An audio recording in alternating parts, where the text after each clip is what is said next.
Menina, seja bem-vindo a mais um episódio do Leitura Crítica, o quadro aqui do canal onde eu leio a história de outras pessoas para que você possa aprender também a criar as suas histórias. Nesse canal, nesse quadro, majoritariamente, eu leio as histórias dos meus alunos, enfim, porque eu tenho autorização deles, porque eu também entendo um pouco do como eles fizeram o planejamento, eu consigo orientá-los melhor nessa leitura crítica, mas quem sabe em breve eu tenho planos de abrir esse quadro para que você também possa mandar sua história para eu avaliar. Quando é um conto bem pequenininho, eu consigo ler todo no episódio só.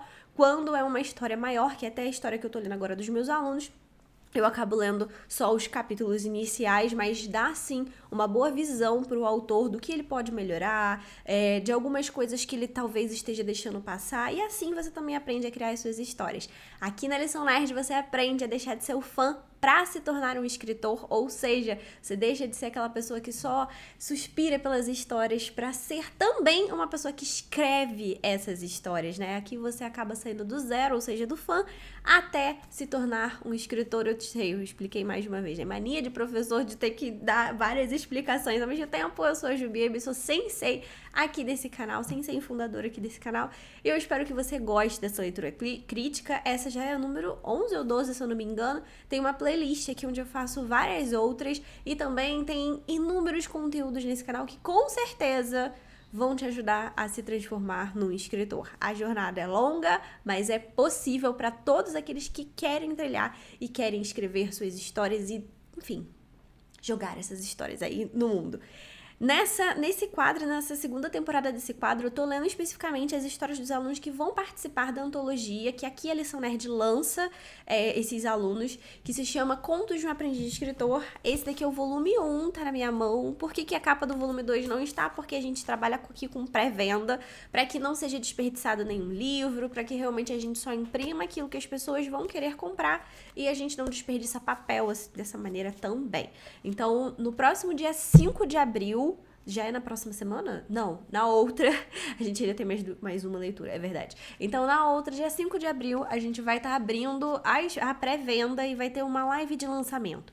Mesmo se você não queira comprar o livro agora, ou não pode, etc., venha participar da live de lançamento, que vai ser legal. Todos os 6 alunos que vão ser lançados aqui, que vão ter as suas histórias aqui dentro do conto da antologia, eles vão estar presentes, vão participar, você vai poder fazer perguntas pra eles, como que eles criaram as histórias, como que foi essa jornada, como que foi eles saírem do zero, e todos, sem exceção, deixa eu pensar, todos os alunos dessa antologia nunca tinham escrito nenhuma história antes de entrar na jornada e conseguiram, ou seja, você realmente vai ter a chance de falar com alguém que tá começando, que saiu do absoluto zero, tipo, alguns deles que acabaram de se formar na turma, acho que há 5 meses atrás, 6 meses atrás, não tinham, assim, vislumbra de conseguir concluir a história e conseguiram, e ainda por cima conseguiram entrar pra dentro da antologia, tá? Pra quem não sabe, eu tenho um curso chamado Jornada Aprendiz de Escritor, e dentro desse curso eu ensino você a sair do zero até se tornar um escritor, né? Até ter a sua história publicada, todo o processo, todo o passo a passo, de ponta a ponta, para você conseguir fazer isso com ou sem ajuda de editoras. E aí, eu escolho 3 alunos de cada turma para fazerem parte dessa antologia. Sim, o curso, além de te ensinar a se publicar, ainda te dá a chance de você ser publicado pela gente aqui da Lição Nerd. Ó, o livro é todo registradinho, com ISBN e tudo. Mas só 3 alunos de cada turma são escolhidos, enfim, por questões de números, de lançamentos, né, de livros e tal. E dessa vez eu escolhi 3 da turma de maio, 3 da turma de agosto, e eles vão ser lançados os 6 aqui dentro. Me desculpe por essa introdução longa, mas eu precisava explicar e precisava avisar pra você que a gente vai ter um lançamento. Outra explicação, me desculpa essa cara vermelha, mas aqui em São Paulo o clima tá mudando e eu tenho todas as IT possível, rinite, sinusite, e aí deu crise de espirro, eu ia ter que esperar o antialérgico fazer efeito pra começar a gravar, mas enfim, o tempo é corrido, então me desculpa, a cara que parece de choro, mas é só alergia. Se você também tem alergia, hashtag tamo junto nas ites aqui. E vamos lá, sem demora, pra tela da leitura agora. Só lembrando também, aqui você não fica me vendo ler a história toda, tá? Relaxa. Aqui esse conteúdo é gravado, é editado, então você só vê os melhores momentos. Eu vou gravando as minhas reações, as dicas que eu vou dando, as correções que eu vou fazendo dentro da história. E quando tem essas dicas importantes, é o que eu deixo aqui no vídeo pra você assistir. Bora lá. Beleza, aqui eu fiz diferente, sempre eu abro na história. Essa história que eu li na semana passada, na primeira semana, na semana retrasada, eu acho. Aqui dentro do Wattpad, o link tá aqui embaixo do meu Wattpad, tem uma descrição aqui embaixo. Deixa eu só ajeitar a câmera aqui, gente, que eu tô fora de foco. Pronto. Aqui embaixo tem um link e lá no meu Wattpad você vai nas minhas listas de leituras e lá eu tento colocar o máximo de história dos meus alunos possíveis. Por que eu digo o máximo? Porque às vezes tem aluno que publica e eu não sei se eles publicaram, eles não me mandam sempre os links. Eu sei que tem outros alunos que já publicaram outras coisas, esses aqui são os que eu sei, porque dentro da jornada eles têm várias missões, várias atividades para cumprir. E uma dessas atividades é publicar a história e me mandar esse link. E aí sempre quando eles me mandam o link, eu atrelo aqui. Então só aqui eu tenho 18 histórias dos meus alunos, mas eu tenho outros alunos que publicaram em outras plataformas, que estão publicando outras histórias, que publicaram no físico, e as histórias não estão aqui. Mas é legal, se você quiser dar uma olhada, até para entender se realmente eu ensino a pessoa a escrever uma boa história, se realmente a pessoa conseguiu escrever a história, para dizer que eu não tô mentindo, tá aqui a prova de que os meus alunos realmente conseguem se tornar escritores e publicando essas histórias dele. E eu fico muito feliz de que a maioria deles aqui já lançaram outras histórias, inclusive. Mas vamos lá, e aqui eu vou, se você quiser ler as histórias dele, é só ir lá, lista de histórias dos aprendizes, e aqui a gente vai ler O Despertar das Trevas. Vamos lá. Do Luiz, e o link também para a história dele vai estar aqui embaixo, tá? Vamos começar aqui pela sinopse. Às vezes, para nos encontrarmos, precisamos cair na mais profunda escuridão. Adrastiel é um mago supremo que acabou perdendo uma parte de suas memórias e poderes. Após acordar de um sonho ruim, decide ir em busca de respostas na sua antiga mansão. Com a ajuda de Euler, seu fiel companheiro, acha uma escadaria que o leva a um porão e lá encontra um diário com uma pista da data exata de onde tudo em sua vida começou a desmoronar. Disposto a recuperar sua memória e poderes, Adrastiel é ousado a mexer com o tempo e se arrisca em uma busca por algo incerto. Diante do seu eu do passado, ele vai descobrir até onde foi capaz de ir para obter poder e o quanto a escuridão acaba cegando o mais puro coração.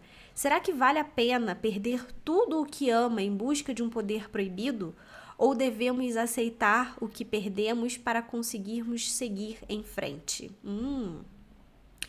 Parece não, eu já sei, né? Essa daqui, porque são histórias dos meus alunos, gente. Eu acompanho eles fazendo cada passo a passo, não tem como, eu sempre tenho spoiler das histórias deles, inclusive é engraçado que quando a gente tá na jornada e a gente tem as aulas, eles ficam com medo, eu não sei, no início é sempre assim, eu não sei se eu vou te dar spoiler, eu falei, gente, não, aqui é pra vocês me darem spoilers, porque o meu objetivo é ajudar vocês nessa construção da história, então eu preciso saber de tudo, absolutamente tudo que vai acontecer na história, porque aí eu sei se tá se encaixando perfeitamente, se você vai conseguir escrever aquilo, consigo dar e trazer ideias, olha, se você quer fazer isso, vamos fazer, coloca isso no início, quer fazer esse plot twist no final, tá faltando você encaixar essa peça aqui antes disso acontecer. Então eu vou ajustando, ajudando esses alunos a ajustarem essas histórias. Então, não tem spoiler, quer dizer, não tem coisa oculta. Só que acontece, eu sou uma pessoa extremamente esquecida. Vocês vão ver aqui, às vezes, vocês que me acompanham já tem um tempo,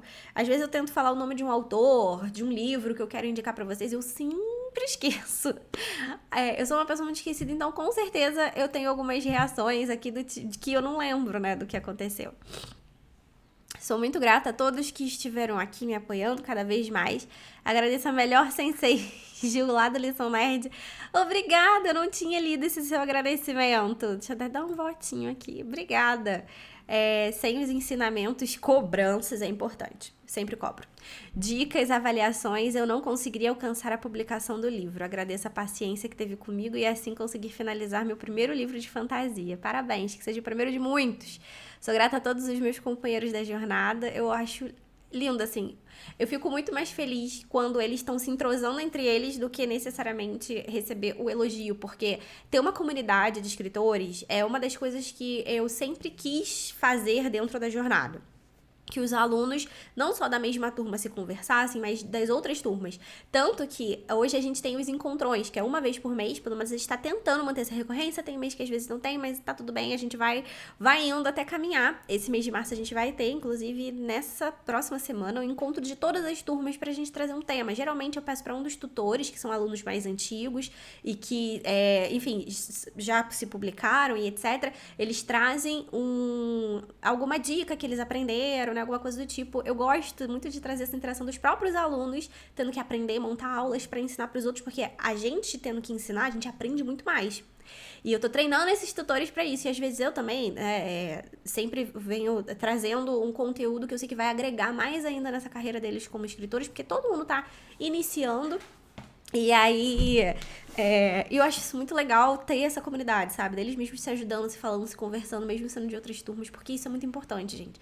Infelizmente aqui no Brasil, quer dizer, hoje já tá muito melhor. Mas se eu lembro da minha época, era muito ruim a gente pensar em ser escritor. A gente tinha vergonha. Hoje ainda, eu sei que tem muita gente que ainda tem vergonha de dizer eu quero ser escritor, com medo de ser chacoteada, de falar. É porque hoje eu já vivo num mundo, eu ando com pessoas que já não acham isso tão absurdo, mas eu sei que abaixo desse meu mundo, fora dessa minha bolha, ainda tem um monte de gente que acha um absurdo a pessoa querer ser escritora. É só por hobby. Não vai dar certo. Não sei o quê. Nem tenta porque não vai dar certo aqui no Brasil. Então, tá dentro de uma comunidade que pensa diferente, que dá apoio, que tá ali também lutando pra isso e compartilhando dicas, compartilhando forças e etc. Eu acho isso de extrema importância. Mesmo que você não entre na jornada Aprendiz de Escritor, procure uma comunidade de autores que possa também te ajudar, para você se sentir assim, cercada de pessoas que possam te ajudar nesse caminho. Faz completamente toda a diferença. Acredita em mim. Grata ao Alberto Júnior, que além de psicólogo, posso chamar de amigo, faz uma ótima análise psicológica do meu livro e é um ótimo profissional. Que legal. Obrigada ao João Paulo do Vale. João também é aluno e tutor da jornada, que é um excelente escritor que me ajudou a montar o nome da Adrastiel e conseguir lapidar a sua personalidade. Que lindo, gente. Muito obrigada. Muito obrigada, Luiz, por você ter lembrado dos tutores também aqui. Fico muito feliz. Ok, vamos então para a história em si. Nossa, inícios bons. Eu gosto de inícios bons. Lá dentro da Jornada Aprendiz de Escritor, a gente tem uma aula, a gente tem aulas ao vivo também, tem as aulas gravadas, né, com todo o passo a passo do método, e tem encontros ao vivo onde eu trago o complemento dessas aulas gravadas e converso com os alunos, porque ali é que a gente tira dúvidas também, é legal. E sempre a gente tem exercícios para eles praticarem o que eles aprenderam, então não tem como você não sair de lá sem praticar alguma coisa, pelo menos. Aí é quase obrigação, mas enfim. E uma dessas aulas a gente fala sobre o início da história. E eu lembro, quer dizer, eu não lembro exatamente da do Luiz, vou ser sincera, se não lembro do dia que a gente conversou sobre isso, mas eu lembro do dia que ele me enviou esse início, porque também tem uma atividade onde os alunos me enviam enquanto eles estão escrevendo, até pra eu ver, dar um direcionamento. Você veja que o aluno tá muito fora, porque, por exemplo, lá, realmente, eu pego alunos que são do 000, nunca escreveram nada da vida. Então, às vezes, não sabe marcar fala, né? Apesar de ter nas aulas, às vezes na hora da escrita esquece. Não sabe como marcar as falas, embola os tempos verbais, embola os narradores. Então, tudo isso eu pego, apesar de como eu falei, tem as aulas antes, mas às vezes, sabe aquele aluno também que fala assim, eu já sei, não vou assistir as aulas? Às vezes eu dou um puxão de orelha e falo, volta lá na aula, assiste, vê como é que se faz e faz de novo. Mas às vezes na hora da escrita mesmo a gente se perde, se embola, a pessoa não tem experiência, ela pode ter assistido a aula, mas na hora de praticar, né, às vezes esquece. E, gente, acontece, é a primeira vez que você anda de bicicleta, você também não sai sem rodinha assim. Enfim, na escrita é a mesma coisa, é técnica, é prática. E aí eu sempre no início, eu falo, esse início aqui você podia melhorar isso, podia melhorar aquilo e tal. E eu lembro que eu falei, e por que eu tô trazendo isso aqui, né? Muita gente fica preocupada com o início. Inclusive, nessa semana eu respondi uma pergunta no Instagram sobre isso. Sobre essa questão de, Sensei, o que você acha que é a melhor frase pra colocar no início da história e tal. Eu acho muito importante o autor pensar um pouco nos primeiros parágrafos da sua história. Pensar mesmo de forma estratégica no que é que vai chamar a atenção daquele seu autor, daquele seu leitor. Porque eu acho que hoje em dia a gente tá disputando, a gente como autor, disputa a atenção com dezenas de outras coisas. Então, se a sua história não foi empolgante o suficiente pra agarrar a atenção do seu leitor, principalmente pra quem publica online, cara, se ali os primeiros parágrafos a gente não agarrar a atenção do nosso leitor, a gente pode perder ele pra sempre, sabe? Ele pode até achar a história legal, botar lá na lista, mas ler outra e esquecer da gente nunca mais voltar. E a gente não quer só que ele coloque na lista ou só que compre a história, a gente quer que ele leia a história, porque assim ele vai gostar, vai falar pra outras pessoas e etc. Só comprar e nunca ler a história, só botar na lista e nunca ler, não é tão válido assim pra gente, né? A gente quer que a pessoa leia. Enfim, e aqui eu lembro que o Luiz, ele mandou um início que não estava tão bom, tão detalhado. E eu fui ajudando ele a ajustar algumas coisas. E numa segunda revisão, ele mesmo já conseguiu olhar alguns pontos e fazer a própria melhoria dele. Ou seja, é importante sim você olhar os primeiros parágrafos da sua história, mas não fique necessariamente absolutamente travado nesse início para não escrever o restante. Eu só vou prosseguir com a minha história quando eu fizer o início perfeito. Não! Faz do jeito que você tá entendendo nesse início para dar esse pontapé inicial, continue escrevendo a história e depois volta e melhora. E aqui eu vou ler um pouquinho... Ai, gente, desculpa que eu tava espirrando. Eu sei que vocês não precisavam saber disso, mas é porque eu tô tentando aqui gravar o máximo possível. Isso que eu tô tá difícil, o nariz não tá conseguindo. Vamos lá. Vamos ler um pouquinho aqui, ó. Conseguia sentir a brisa leve bater em seu rosto. Os girassóis balançavam de um lado para o outro, envolvidos em uma dança acompanhando a direção do vento. O pôr do sol brilhava mais do que o ouro. O céu alaranjado. Nunca tinha visto algo tão belo em milhares de anos da minha vida, mas uma sombra surge quando vejo alguém se aproximar de mim. Assim como as folhas caem no outono, um dia você iria cair também. Não existe uma vida eterna quando você está perdido na escuridão. A morte chega sempre para todos. A silhueta de um homem que segurava um coach. O cabo era de uma madeira escura. Eu conseguia ver uma fênix talhada nele. Seu cano longo e prata refletia a luz do sol, o fazendo brilhar como se estivesse acabado de ser polido. Sem me dar tempo de resposta, o homem mira em minha testa e, sem hesitar, puxa o gatilho. Levanto rapidamente da minha cama. Vejo que já está de dia. O forro da cama molhado de suor, gotas de sangue por cima do meu lençol. Passo a mão nos olhos e noto que estou chorando sangue. Pego um lenço na cabeceira ao lado da cama para limpar. Já fazem 20 anos desde que perdi parte da minha memória, e o que lembro não me traz clareza alguma. Apesar daqui a gente ainda não ter informações sobre a trama necessariamente, ou sobre o personagem, a gente já sabe que ele é uma pessoa meio que misteriosa. Primeiro que ele fala aqui, que em milhares de anos da minha vida, ou seja, ele é uma pessoa que viveu muito tempo. Segundo, que tipo, cara, alguém puxou o gatilho pra ele. É óbvio que no primeiro momento a gente pensa que ele morreu, mas depois ele fala, né, que ele acordou, então ele tava sonhando, ok. E a gente até leu na sinopse, após um sonho ruim, etc.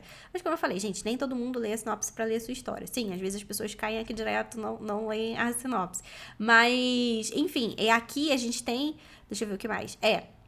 Os detalhes, né, desse ser misterioso que chega pra ele, desse homem misterioso que puxa o gatilho pra ele. E aqui a gente ainda fala que fazem 20 anos que ele perdeu a memória. E do que ele lembra não traz clareza. Então, será que esse sonho dele é uma parte de uma memória, né, do que aconteceu com ele?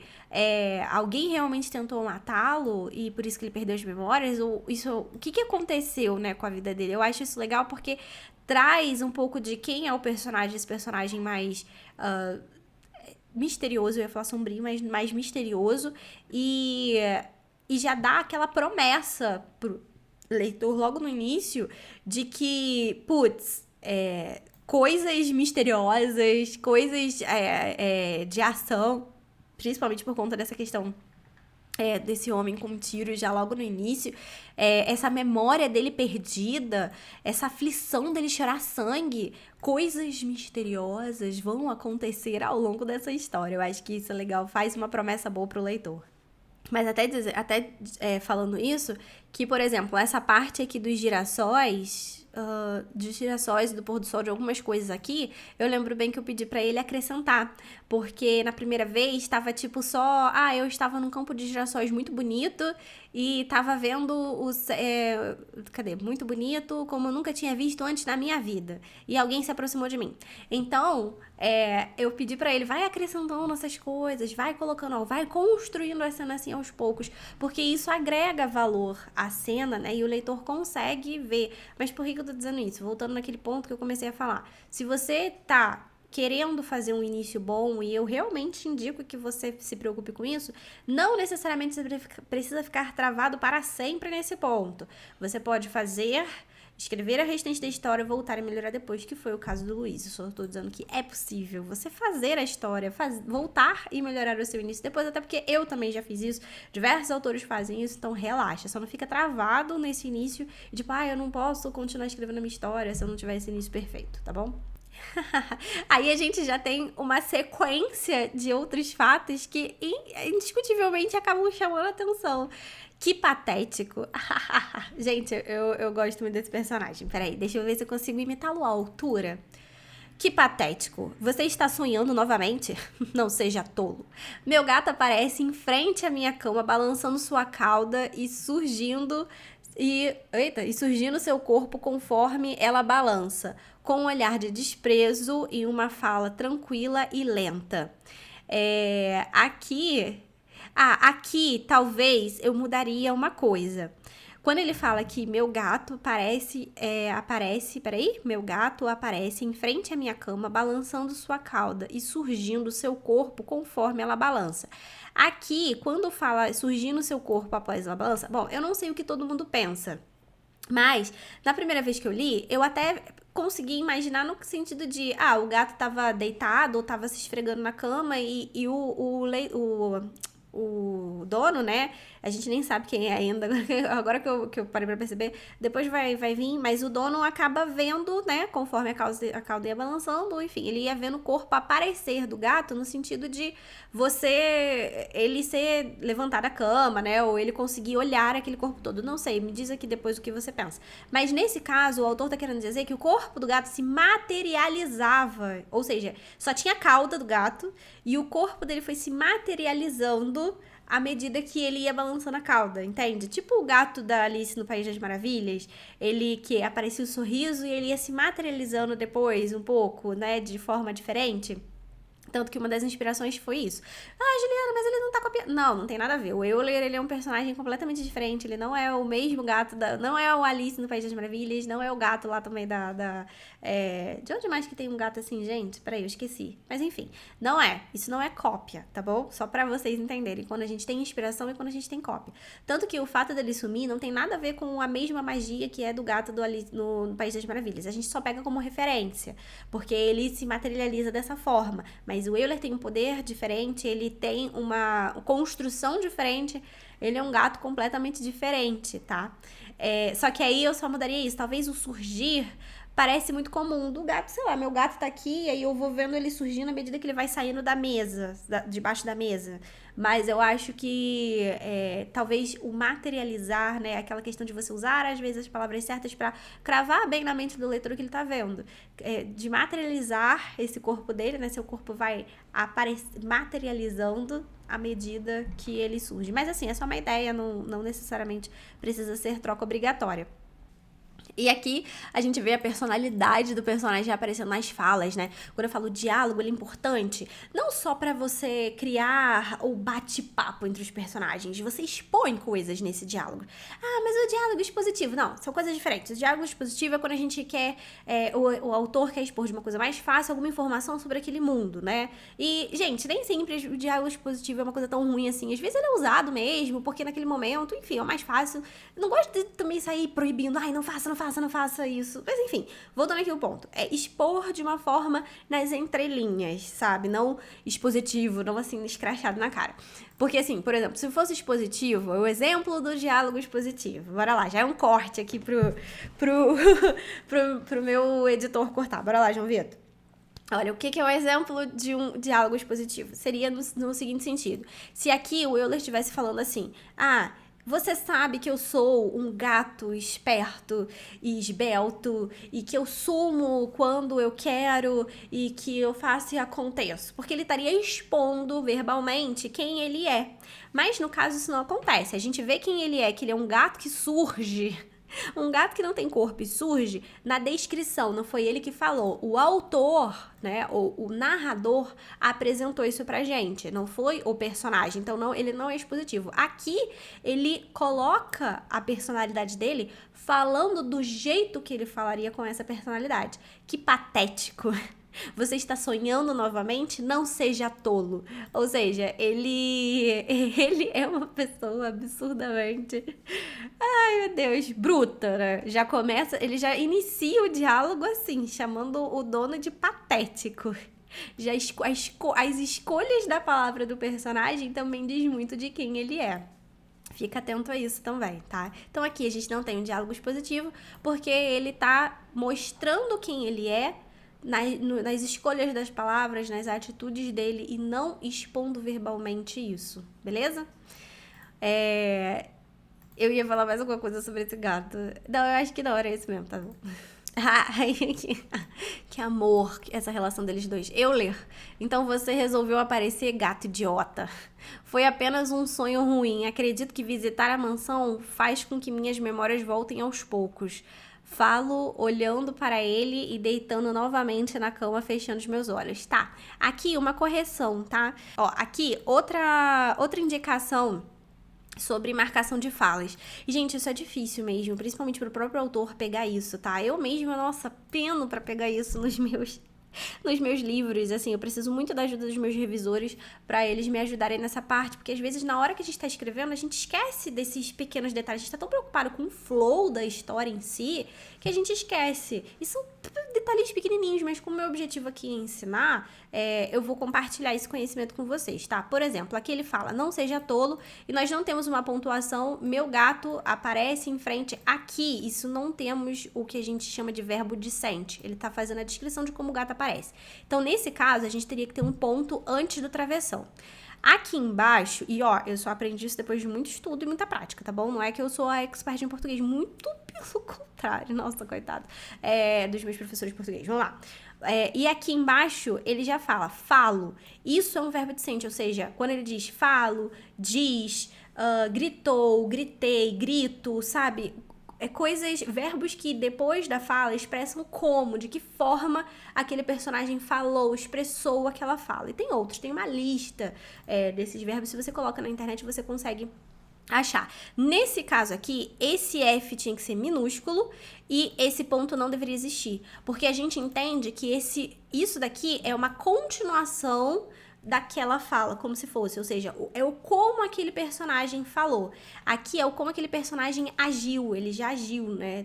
Não, ele não falou desse jeito. Se ele falasse assim, disse ou diz meu gato de cabeça baixa, eu estaria informando como ele falou, como ele expressou aquilo. Ele disse, ele não gritou, ou ele gritou, ou ele grita. E aí eu colocaria também minúsculo. Nesse caso aqui tá certo ser maiúsculo, mas o ponto vem antes do travessão.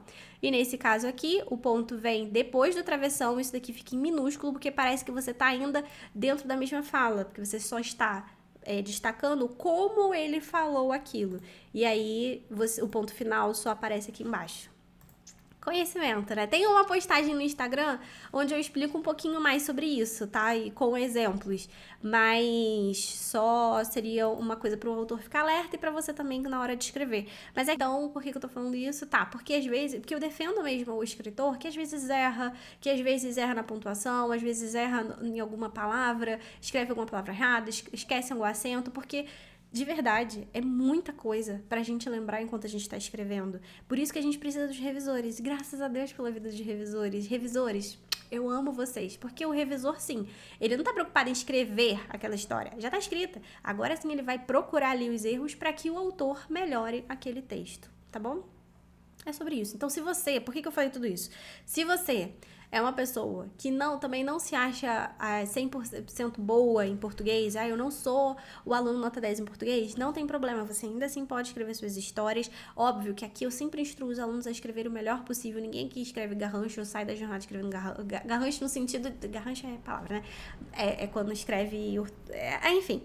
Ninguém sai da jornada escrevendo uma história completamente atropelada. Eu sempre puxo a orelha do aluno para isso. Óbvio que se a história estiver ilegível, né? Tipo, nossa, o que é isso? Não tô entendendo o que você tá escrevendo. Isso não pode. Mas, cara, passou um erro de pontuação, um erro de português. Isso às vezes nem eu consigo pegar. Tem tantos revisores que às vezes eles também não conseguem pegar. É só tipo, relaxa. Você não precisa deixar de escrever suas histórias porque você não é o aluno nota 10 em português. É o resumo da obra, é isso. Vamos continuar. Aqui eu encontrei um probleminha na frase que pode ter ficado meio incompleta. Outra coisa também que eu achei aqui foram verbos fora do tempo que tá tentando contar, né? Por exemplo, aqui. Você fala, lava o rosto, porém o risco não sai, né? Um risco que tava no rosto do personagem.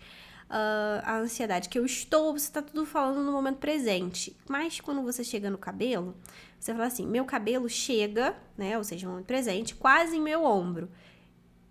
Quase em meu ombro, meu cabelo que chega quase em meu ombro estava um tanto que bagunçado. Então seria estar, né? Porque você tá olhando nesse momento, o personagem está olhando exatamente nesse momento que o leitor tá lendo para o espelho. Então ele olha e constata. Meu cabelo está um tanto que bagunçado. Apenas molho ele, né? Dou uma leve ajeitada com as mãos e em seguida corro para ir até a mansão. Aqui que tá cadê? Onde eu achei aqui?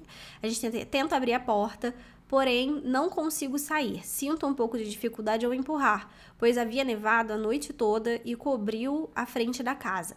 Mas com um pouco de força, deitando meu corpo sobre a porta para forçar mais, ponto. Aí você termina a frase sem sentido. Aí depois você começa, a porta acaba abrindo de vez, fazendo... Então essa da frase aqui, ela deveria estar junta. Entendeu? Com um pouco de força, deitando meu corpo sobre a porta para forçar mais, vírgula, a porta acaba abrindo de vez. Não, acho que não caberia esse ponto aqui, tá? Pode até rever depois, mas... Porque aqui você corta a frase, né? Você corta e começa outra depois. Mas, na verdade, essa daqui é a continuação... essa daqui é a continuação da anterior, né? Porque você forçou... Porque o Adrastiel, que é o personagem que já foi falado o nome, desculpa, porque eu não li, né, gente, essa parte. Mas porque o Adrastiel forçou o corpo na porta, que a porta abriu. Então, junto, tá bom? Porque senão fica aqui... Porque senão fica aqui pausado, né, sem sentido. A frase terminou aqui sem sentido, tá? Aqui... Eu tenho uma dúvida. Vamos lá. Aí, bora lá, joguei pro autor agora, hein? Quando você fala aqui, acabo de descer a floresta, percebo que as ruas estão movimentadas. As pessoas que passavam por mim, mesmo apressadas, me davam bom dia. Esse é o problema. Acho que o lado ruim de morar em uma cidade pequena é que todo mundo conhece todo mundo. É aqui que tá o problema. Por que tá o problema? Juliana, não tem nada a ver. Qual o problema dessa frase? Vamos lá. É porque eu conheço a história, né? Conheço até o futuro da história. Não que eu vou dar totalmente spoiler aqui, mas vamos... Pensa comigo. Ele tá indo pra mansão que ele sabia que era a mansão dele, né? Que era a casa dele. Ele sempre vai lá pra tentar buscar novos fatos, fragmentos daquela memória dele, certo? Beleza. Só que já tem 20 anos que tudo aconteceu e ele não consegue lembrar do que aconteceu. Mas ele tá visitando a cidade onde isso aconteceu. E aí ele fala que as pessoas passam por ele e dão bom dia. E eu não sei se isso é explicado depois, quando acontece o tal fato lá na frente que faz ele perder a memória. Mas eis a pergunta. Se você diz aqui que é ruim morar numa cidade pequena, porque todo mundo conhece todo mundo, 20 anos não é muito tempo. Os velhinhos da cidade com certeza lembrariam do Adrastiel. Por que eles não lembram do Adrastiel, então? Ou a gente tem aqui um furo de roteiro? Por que ele não lembra do Adrastiel? Por que essas pessoas então não lembram do Adrastiel, já que ele morava ali naquela cidade? E 20 anos não é muito tempo pra mudar uma geração. Se fosse 200 anos depois, né? Ou seja, ninguém mais o conhece ali, ninguém mais sabe do passado dele. Mas 20 anos é um tempo curto demais. 20 anos é um tempo que os velhinhos da cidade se lembrariam dele, a não ser que aconteceu algo que também apagou a memória dessas pessoas dentro dessa cidade, ou que ele se transfigurou numa pessoa diferente, as pessoas daquela cidade se lembrariam dele, entende? Não é um tempo muito longo. A não ser que as pessoas nem soubessem quem ele era antes, ou ele, entendeu? Ele ali, ele não estando ali, as pessoas nem conheciam. Mas você destaca isso no texto, que é ruim morar numa cidade pequena porque todo mundo conhece todo mundo. Então, se todo mundo conhece todo mundo e conhece quem ele é, por que 20 anos atrás, porque a mansão, deixa eu recapitular, a mansão tá na mesma cidade, ele perdeu a memória, ele só saiu da mansão porque aqui na frente vai mostrar, né, que a mansão tá destruída, aconteceu algum incidente lá e a mansão ficou destruída, então ele só saiu da mansão porque não tinha mais como ele morar lá e ele tá morando numa cabana, mas é na mesma cidade. Impossível que alguém não tenha olhado pra ele e falado assim, cara, eu conheço você. Você é o cara que morava ali naquela mansão, entende? Ainda mais numa cidade onde você destaca que todo mundo conhece todo mundo. Então, assim, 20 anos não é um tempo muito longo pra que as pessoas se esqueçam das outras pessoas, ainda mais em cidade pequena. Eu acho que deu pra entender o que eu quis dizer, né? Então, reveja isso daqui. Talvez ou seja o ponto de mudar. A gente conversou muito sobre essa história essa história específica que vai lá. A gente já vai chegar nessa parte que tem viagem no tempo. Tem muitas pontas, sabe? Até os filmes dos Vingadores mesmo, que tem vários roteiristas, todo mundo pega umas pontas soltas ou uns furos de roteiro. É complicado mesmo escrever histórias nesse sentido. Mas nesse caso não é nem tanto por conta da viagem no tempo. É o próprio tempo o próprio tempo entre o evento inicial e o outro pra ninguém mais conhecer ele, sabe? Isso é ilógico, mais uma vez, a não ser que ele tenha mudado de feição e, tipo, sabe, as pessoas não o reconhecem mais, ou alguma coisa aconteceu pra que também, além dele perder as memórias, as pessoas naquela cidade também não lembravam mais quem ele era, alguma coisa, não sei, e é isso, acho que é um ponto a ser justificado, tá? Anota isso aí, Luiz, pra ser corrigido. Ó, porque aqui, até puxando aquele assunto, já li esse bom pedaço aqui, deixa eu ver, blá, blá, que tinha uma moça, assim, que ele chega na porta da mansão, tinha uma moça parada, né? Ele pergunta, bom dia, moça, com um sorriso no rosto para parecer simpático, fala a ela. É incrível como não existe nenhum relato do que aconteceu com essa mansão, né? Aí aqui falta uma vírgula, né? Bom dia, moço. Ela me respondeu com um sorriso doce. Há boatos que houve um incêndio e todos da família ficaram presos no segundo andar. Quando as chamas acabaram, não encontraram nada. Dizem por aí que era uma família de bruxos, mas eu não acredito muito que isso exista. Entendi. Queria saber mais sobre o que de fato aconteceu aí. A única coisa que escuto é que foi um incêndio, e essa parte de ser uma família de bruxos não acredito que seja verdade. Também não leve em consideração que exista uma família de bruxos, mas boatos são só boatos. Espero que você consiga achar o que está procurando. Ela me fala puxando a respiração forte, virou cruzando os braços, parecia que estava sentindo frio e só foi andando. A propósito, moça, qual é o seu nome? Ela vira, responde que é Safira, blá, blá, blá. Mas o que eu queria pegar era exatamente isso daqui. Que, ou seja, não tem relatos, dizem que foi um incêndio e etc. Mas dizem que era uma família que morava ali. Então, eles conheciam a família, de certa forma. Se eles conheciam, são só 20 anos. Como que eles não lembram do Adrastiel, né? O que aconteceu para eles não lembrarem mais do Adrastiel? Passagem secreta. Acharam o Euler, o gato boladão, achou uma passagem secreta lá pra levar pro tal porão escondido dentro da mansão. Já apareceu uma... Cadê? 6 tochas iluminam o corredor, tinham 6 tochas. O corredor não era grande. No final existia uma porta, um lobo preto do lado esquerdo e uma fênix azul, ó, lá no início. A gente viu talhada lá no Colt, não sei, da arma lá, que era uma fênix, né? Já achamos a fênix aqui novamente. Tá, opa, temos uma fala aqui solta, que eu não sei de quem que é. Vamos lá. Tem aqui, ó. Vamos para o que interessa. Não se admire com esse cenário. O que parece que aconteceu aqui foi uma guerra. Euler fala me trazendo para a realidade de onde eu estava. Aí a gente tem essa aqui. Parece que nunca pisou nessa mansão acabada. Eu imagino que essa fala aqui seja do Euler, a continuação. Então ela tem que estar aqui em cima, né? Ou seja, você expressou como é que ele falou, abre outro travessão, esse travessão aqui em cima e continua pra ele finalizar essa fala dele. Pra mim, isso daqui é uma fala só, então tem que estar junto, tá? Porque parece até que tem uma terceira pessoa falando aqui. Porque, assim, a gente nem sempre precisa colocar quem são as pessoas que falam. Se só tem o Euler e o Adrastiel dentro da sala, uma vez que você diz quem é que começa, por exemplo, Euler falou.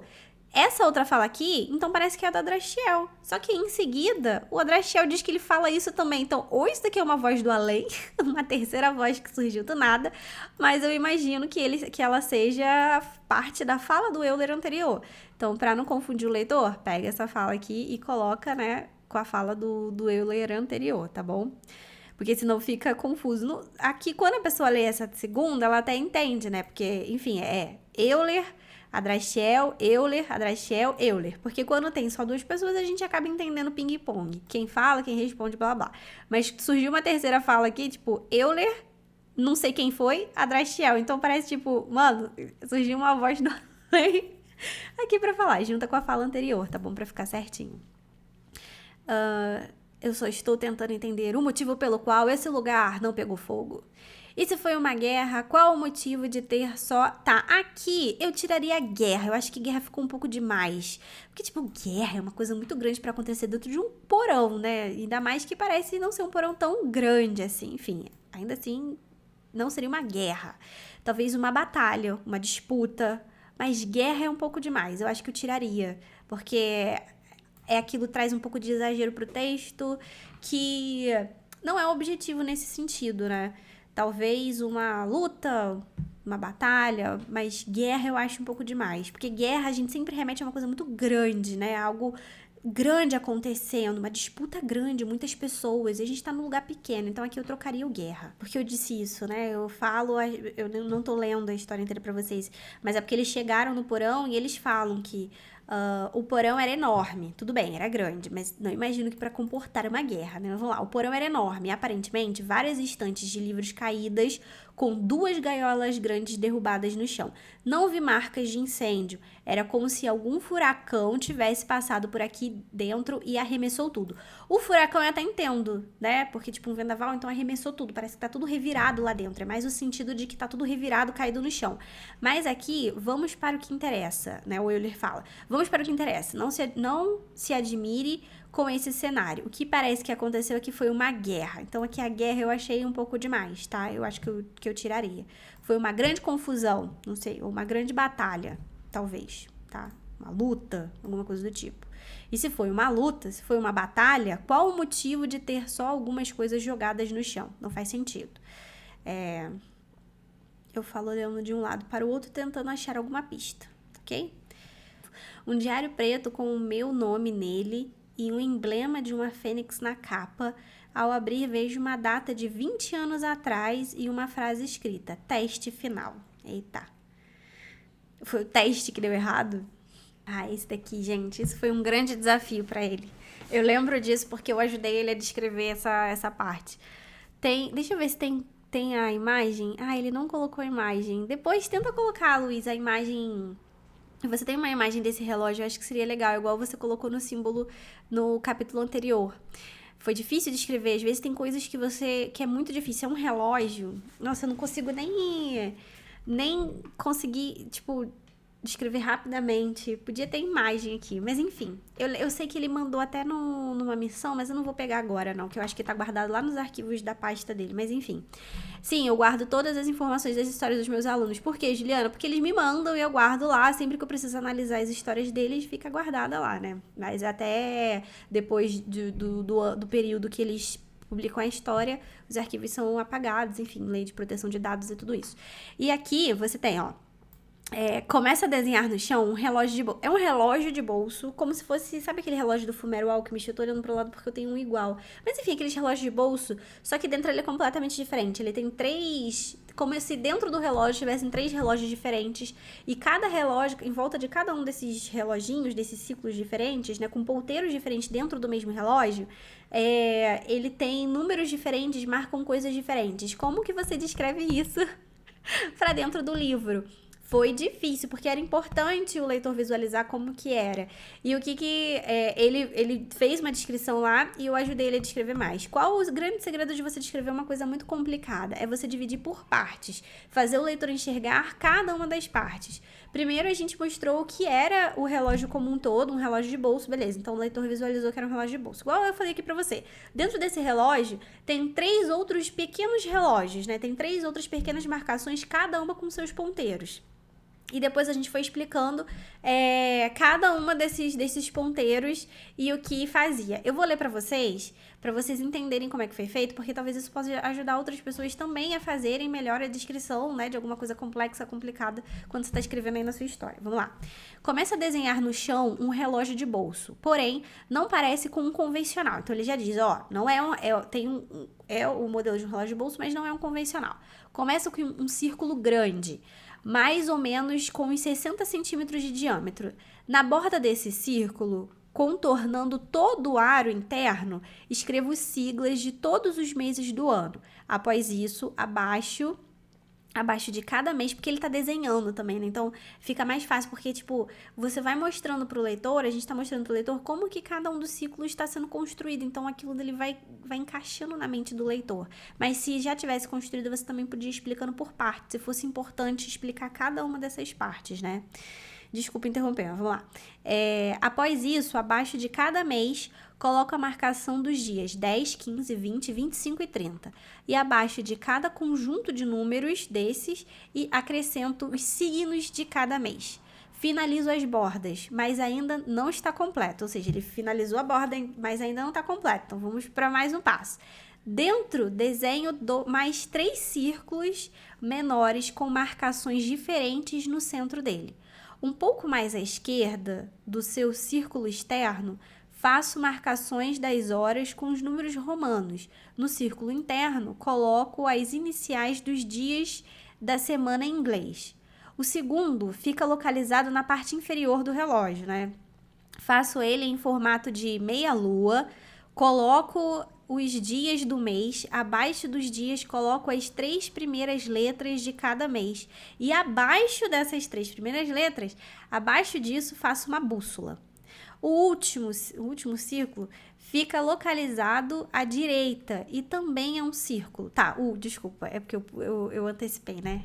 Foi mal. O último fica localizado à direita e também é um círculo. Começo colocando números com multiplicação de 4 até 52. No círculo inferior, coloco novamente as 3 primeiras letras dos meses. Paro e observo para ver se não esqueci de nada. E finalmente está pronto.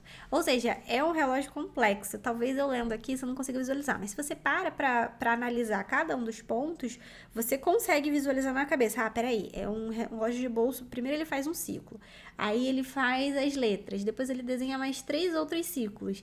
Dentro de cada um dos ciclos ele faz uma coisa diferente. Então, são muitas partes, mas você dividindo por partes, mostrando etapas, o leitor consegue ir construindo aquilo na mente dele de uma forma mais efetiva, né? Ou seja, se alguém quisesse desenhar esse relógio, ele podia pegar, olhar e fazer esse desenho através disso, porque eu tô dando quase que um passo a passo, uma receita de como fazer aquilo, porque ajuda ao leitor construir aquilo na mente dele. Querido, você vai novamente tentar voltar para o passado? É muita tolice achar que isso vai dar certo.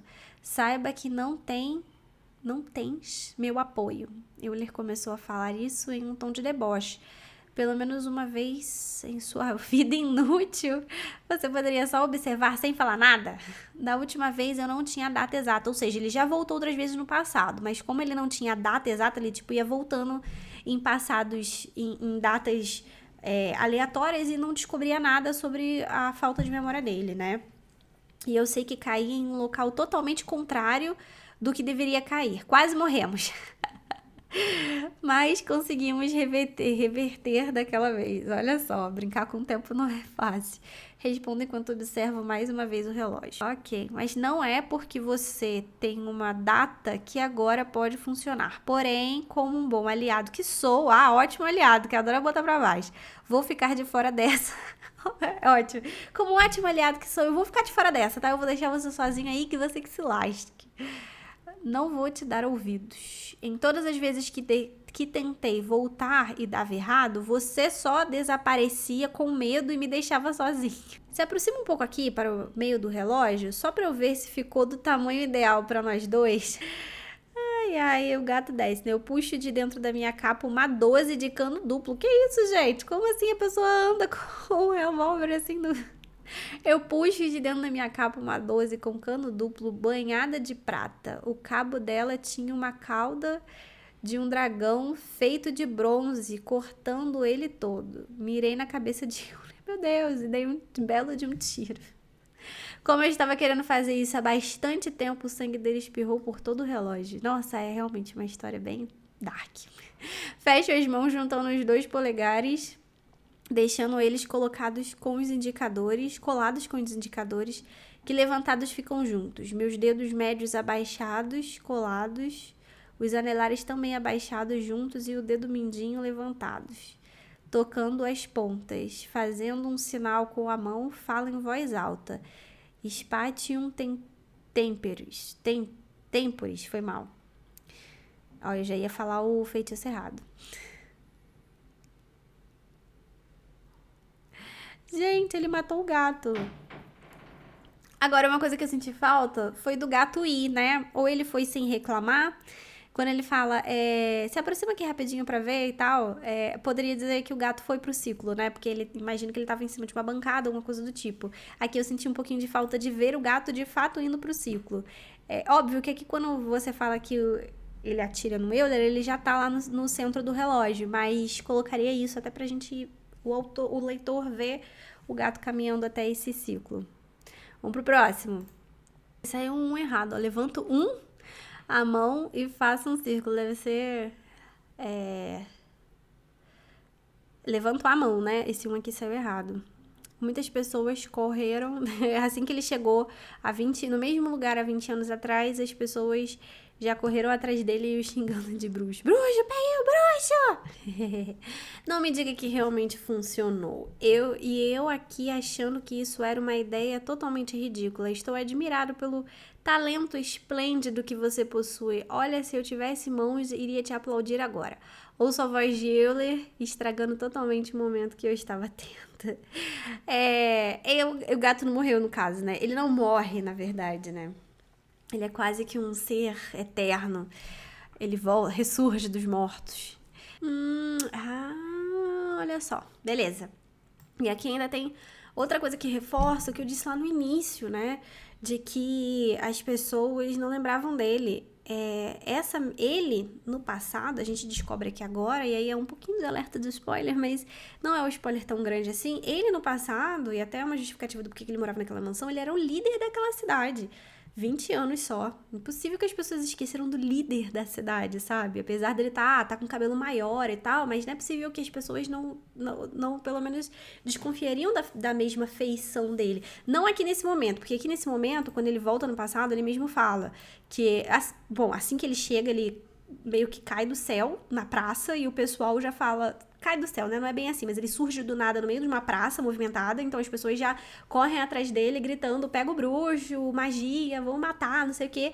E ele chega assim do nada, então ele tá vestido a roupa preta, né, com o cabelo na cara, então as pessoas com certeza viram de longe e não o reconheceram, tá tudo bem, aí não tem problema. E ele foge, né, então as pessoas não conseguem ver o rosto dele, não sabem quem ele é pra associar com o eu dele que tá nesse passado, né, você entende, né, eu do futuro e eu do passado.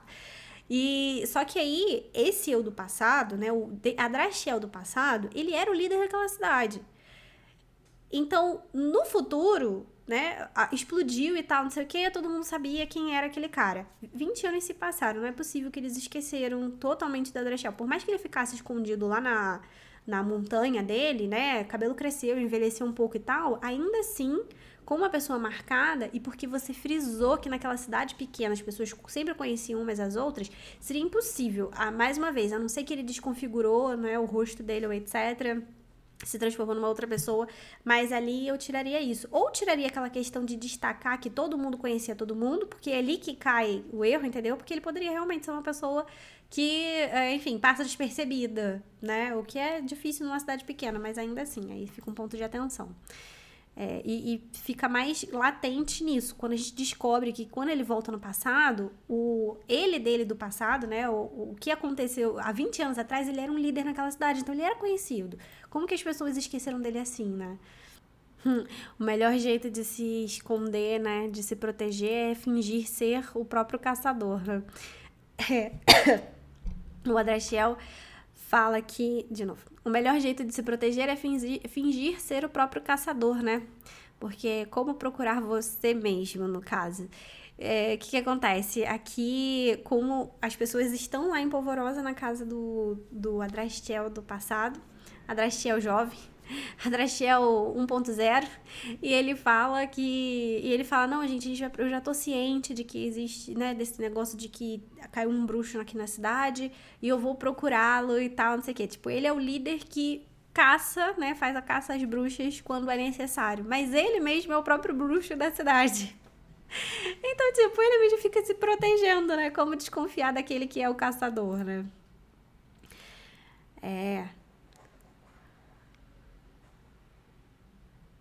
Finalmente ele consegue entrar na mansão.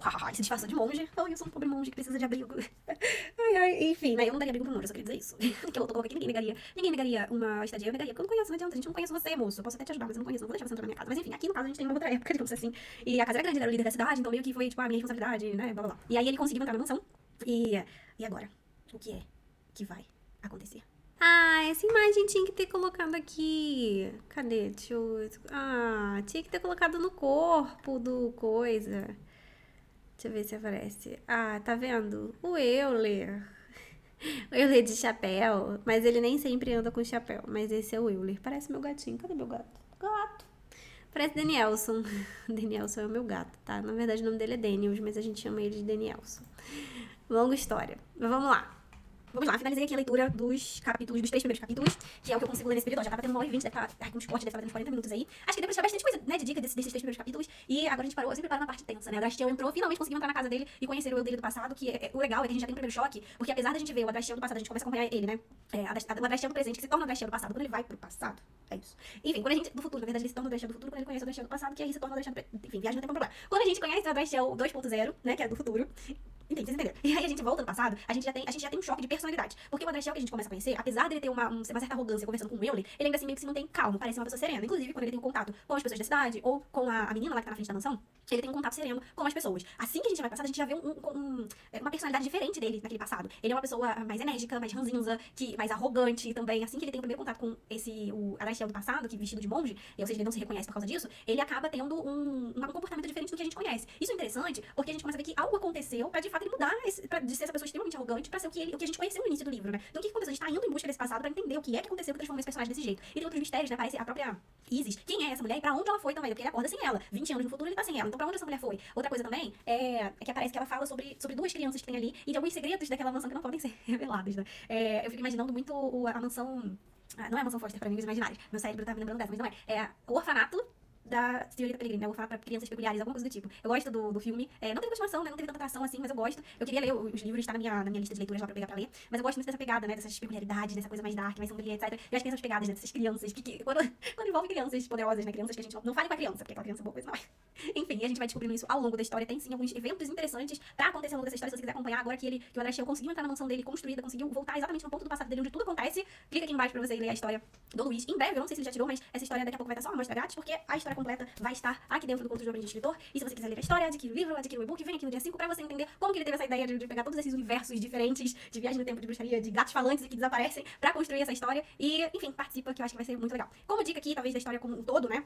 Eu diria mais pra justamente ajustar esses pontos mais ortográficos mesmo, né, gramaticais, e pra, enfim, refinar o texto. E ajustar, eu acho que o grande ponto aqui ficou ajustar essa parte do se as pessoas de fato conheciam ele ou não conheciam. Quando a gente trabalha com viagem no tempo, mexe com as questões passadas e tal, é complexo. A gente precisa voltar mais uma vez pra entender se não ficou nada pra trás, né? E aí você vê que às vezes é um ponto, é uma frase que pode abrir esse furo no roteiro. Não é algo que seja, que impacte assim, meu Deus, a história agora não faz sentido sem isso, mas as lacunas que a gente vai encontrando sempre é bom a gente fechar, tá bom? E fato, que quando outra pessoa traz, inclusive eu li essa história dele já uma vez, e esse ponto não saltou nos meus olhos na época. Outros pontos foram argumentados pra que ele melhorasse a história e ele fechasse alguns pontos. Mas às vezes é isso, a gente precisa se afastar um pouco da história pra conseguir ter um outro olhar e pegar esses pontos que vão ficando. Por isso que muitas vezes tem histórias que às vezes tem segundas edições, não só por correções ortográficas, mas às vezes pequenas coisas que o autor muda justamente pra cada vez mais e ajustando aquele texto e melhorando a história. É até bom pra você entender que o processo de escrita, assim como outro processo, quando a gente constrói alguma coisa, também é feito de ajustar parafusos, sabe? E nesse caso, os nossos parafusos, as nossas ferramentas, são as nossas palavras, são os textos que a gente escreve, e nada mais justo do que a gente pensar que a gente também precisa ajustá-los à medida que a gente vai lendo, relendo e adaptando aquela história. Não é pra você ficar preso pra sempre melhorando eternamente a sua história. Mas à medida que você vai relendo, você vai dando a sua história assim. Você vai melhorando a sua história assim, isso que eu quis dizer. Minas, é isso por hoje. Muito obrigada por você ter ficado até aqui. Espero que você tenha gostado desse episódio. Já se inscreve nesse canal pra você aprender muito mais com outros conteúdos. Dá um like nesse vídeo pra que eu possa chegar pra mais pessoas. Beijo grande, tchau, tchau e até a próxima.